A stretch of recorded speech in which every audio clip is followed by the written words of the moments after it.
Well, hello, thanks for joining me. My name is Mary Beth Martin, and I am the 4 H agent in Bedford County. If you've never heard of 4 H before, it is a youth development organization that provides educational resources in your own community. So I am fortunate through my job to get to work with kids like you and all throughout our Bedford area to be able to do fun programs from summer camp to in-school clubs and community clubs on a wide variety of topics. One of my favorite things is reading. So I am so lucky to be your class's book buddy, and we are going to be reading the book Willa of the Wood. You all are getting your own copy thanks to a Molina book grant from the Molina Foundation, and we're going to be able to read along over these next several weeks as we work through this fabulous book by Robert Beatty. So without further ado, you can pick up your own copy, and we're going to start right at the beginning and read for about 10 minutes each time. Chapter 1. Willa crept through the darkened forest, following the faint scent of chimney smoke on the midnight air. The silver strands of the clouds passing in front of the moon cloaked her movements in shadow, and she made little sounds stepping across the cold, wet leaves she felt beneath her bare feet. All during the night she'd been moving down the slope of the mountain into the small valley where the homesteaders lived. When she came to the rocky edge of the river, she knew she was getting close to what she'd come for.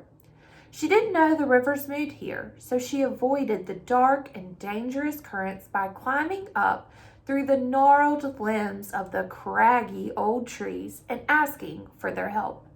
As the branches reached out over the water to hold her, they rustled in the wind, talking to one another as if concerned about where she was going. Her tunic of woven green cane flexed with the movements of her body. As she climbed the branches of the trees, holding her gently, intertwining wrist and arm, ankle and leg, then letting go in turn, helping her across with the care that they would give a sapling granddaughter. She made her way hand over hand above the misty breath of the tumbling river, then slithered down the trunk on the other side. "Thank you," she whispered to the trees, touching one spark with the palm of her hand as she left them behind her.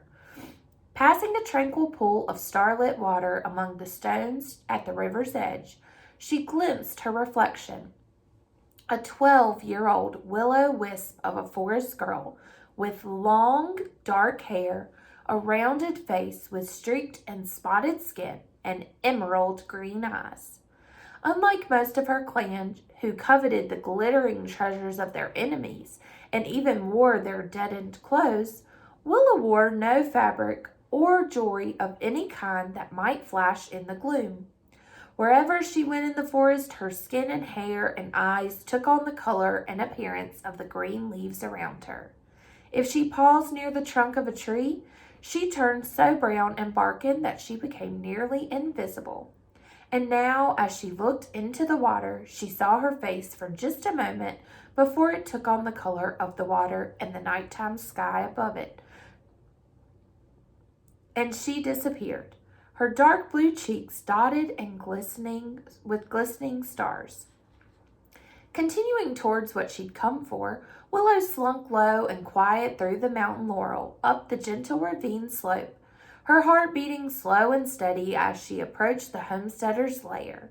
She came from a clan of forest people that the Cherokee called the Old Ones, and told stories about around their campfires at night. The white-skinned homesteaders referred to her kind as night thieves, or sometimes night spirits, even though she was as flesh and blood as a deer, a fox, or any other creature of the forest. But she seldom heard the true name of her people. In the old language, which she only spoke with her grandmother now, her people were called the Faerin. Willa stopped at the edge of the forest and blended her skin into the surrounding textures of green. Tendrils of leaves wrapped around her. She became all but invisible. The soft sounds of the night's insects and frogs surrounded her, but she stayed alert, wary of beady-eyed dogs, hidden watchmen, and other dangers. She gazed towards the lair of the homesteaders. They had built it with the cut-up carcasses of murdered trees, nailed one to the other in long slabs. The bodies of the dead trees made flat walls with square corners, unlike anything else in the forest. Get what you came for, Willa, she told herself. The lair had a high, slanted rooftop, a large railed porch that came around the front, and a chimney made of jagged rock the homesteaders had broken from the bones of the river. She saw no oil lamps or candlelight in the windows, but she knew from the thin line of gray smoke drifting from the chimney that the homesteaders, who she sometimes called day folk because they retreated into their lairs when the sun went down, were probably sleeping inside in their long, flat, pillowed beds. She knew from experience that the homesteaders in this area locked the doors of their lairs at night, so she had to be clever. Through an open window, down the chimney, she studied the lair for a long time, looking for a way in, and then she saw it. In the lower part of the front door, the owner of the lair had fashioned a smaller door for his white-fanged companion to come and go, and that was his mistake. Her heart began to pound, for her body knew the time had come, and the leaves withdrew from around her. She emerged from the cover of the forest and quickly darted across the open grassy area that surrounded the lair. She hated open areas. Her legs felt strange and uneven as she ran across the unnaturally flat ground. She dashed up the steps to the wooden porch. Then she slipped down onto her hands and knees, pushed through the little door, and crawled into the darkened lair to begin the night's take. Chapter 2. Once inside the walls of the lair, Willa scurried out of the moonlight flittering in through the window. She hunkered down on the floor in the shadowed corner of the eating place, the small quills in the back of her neck rising up as her eyes scanned the darkness for danger. Where's the biting dog? She wondered. Are all the day folk upstairs in their beds? Holding her breath, she slithered across the floor and looked out into the main room of the lair for attackers. She waited, she watched, she listened. If they caught her here, actually inside their lair, they would kill her. They had hacked the trees of the forest and hunted the animals. They had murdered her mother, her father, her twin sister, and so many others of the dead hollow lair. The day folk did not think, they did not hesitate, whether it was the wolves who howled to find their loved ones in the night, or the great trees who raised their limbs in the sun.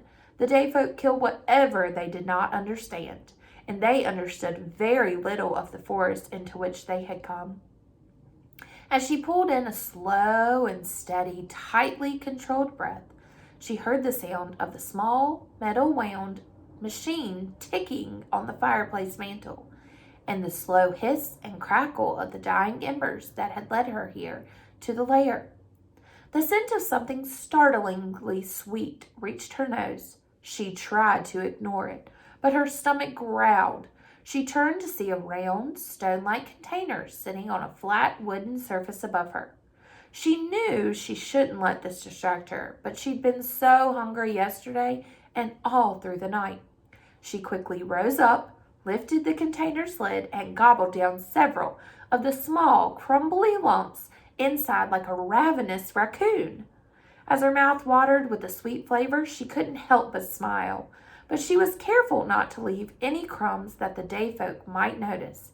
She wanted to eat more of the lumps, but she stuffed half of what remained into her woven reed satchel and hurried on her way.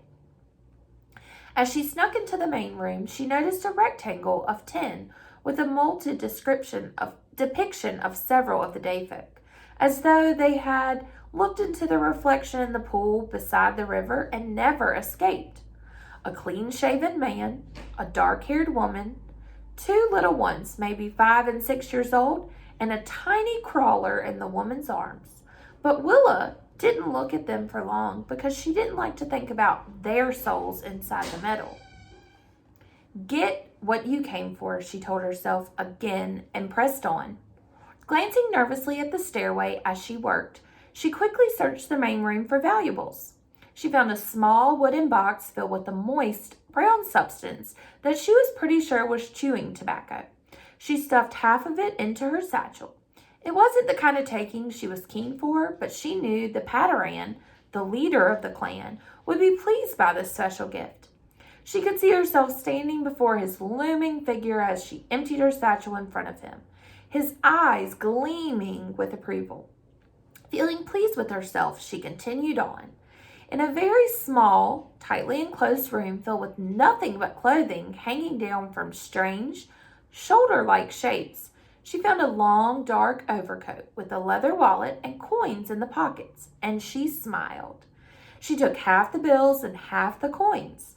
These were the takings the Padawan had trained her to find. The Padawan sent her and the other jaders, the young hunter thieves of the clan, out each night, and he gave his love to the ones who returned with their satchels full of coins or anything else of value. She glanced at the stairway again, knowing that when danger came in, it would come down those stairs. She'd already had a good take, and she knew that a wise jader left when the leaving was good, but she wanted more. When she'd returned to Dead Hollow the night before, her satchel had been light, and the Padawan had struck her face so hard that the back of his hand that she'd fallen to the ground, astonished and ashamed to be wiping the blood from her mouth. Over the last few months, she thought that she had become his favorite, but now he had struck her, just as he did the other jaders, and she still felt the fire of it on her cheek. Tonight she wanted more than she had ever taken before, to prove to the Padawan and the rest of the clan that she could do. Finally, she went over to the bottom of the stairs, cupped her hands behind her ears, and closed her eyes, listening to the rooms above. She heard a man snoring, and there were probably other day folk up there too, a little clutch of them, sleeping away the night. But where's the dog? She wondered again. The dog is Death. She'd run into trouble with the fanged beasts before, with their loud barking and their vicious biting, scratching attacks. I can smell the wretched creature around here someplace, she thought. I used its door to get in, but where is it? Why hasn't it come charging out at me with its snapping teeth? Most of her fellow jaders stole things from unattended wagons, midnight yards, and dark morning barns when there were no day folk around. Very few ever seemed to dare to sneak into the day folk lair, and none would do it when the day folk were actually inside. The jaders had been trained to go out together in small groups and to never take such risks. But she put her foot on the first step and began to creep up the creaky wooden staircase, treading as lightly as she could on the strangely fat surfaces, so unlike anything she encountered in the forest. When she reached the top of the stairs, her legs trembled as she inched slowly through a narrow cave-like tunnel towards the open doorway of the first room. In the forest, she could use her camouflage and her other powers, but her powers didn't work in the inner world of the day folk. Here she could be seen, she could be captured, she could be killed. Her palms were sweaty as she slowly peeked into the sleeping man's room. She had noticed on her other takes that the day folk seemed to sleep in twos, but this man was sleeping alone on one side of the large bed, as if the one he slept with was gone. But there beside him was the biting dog she'd been looking for, a shaggy, black and white fiend, lying fast asleep beside its master, its white fangs and sharp claws visible in the moonlight. The man's face was bristled with whiskers, and he was lying on top of the covers, his clothes torn and wrinkled as if he had collapsed there in exhaustion. A chair and a small table and other day folk things had been knocked to the floor as if there had been some sort of struggle. There was a wound on the man's head, and a mat of dried blood on the dog's shoulder. Seeing the blood, Willa's heart pounded heavily in her chest, and she swallowed hard. Had they attacked one of the animals of the forest and been entangled in a battle? But then she frowned in confusion. If they had fought something in the forest, That wouldn't explain the knocked over furniture in the room.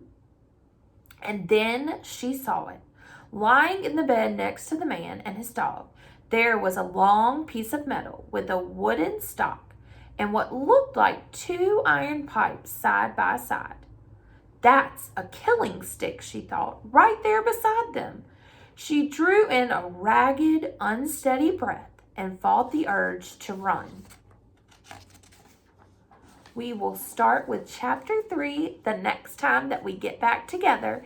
I look forward to reading more with you and continuing to be your class's book buddy.